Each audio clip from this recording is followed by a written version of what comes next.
difference. That's what I all call all little ham difference, defects, whatever. I call them differences. Sounds cooler. It sounds more appealing to me. It's not so in your face. It's just cool. I've always grown up calling it that way. Anyways, so I have something called TAR syndrome. TA stands for thrombocytopenia. It's actually a really well-known thing. It's where your blood and your bone marrow does not make enough platelets. So you bruise really easily. Like, I did a mission trip over spring break where I got kind of cut up on my legs a little bit. I still have bruises from that. And I highly doubt it will be gone for another week or two.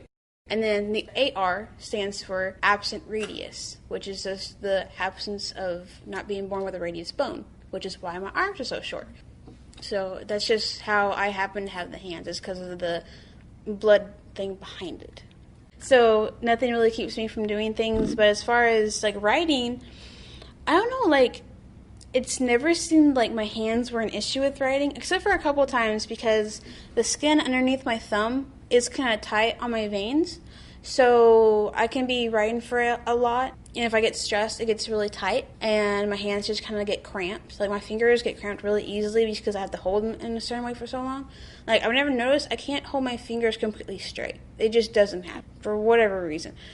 So that kind of does play an issue, but then again, I type everything. Writing has just kind of always come easy. My hands have never been, like, a roadblock to do that. And I've always, like, just enjoyed writing. Like, anything that I've ever enjoyed doing, I haven't let my hands keep me from doing it. I think what took me the longest to learn how to drive was more of being scared of normal driving worries than actually if I could reach. Because when I first started out, I drove my dad's little S10 truck.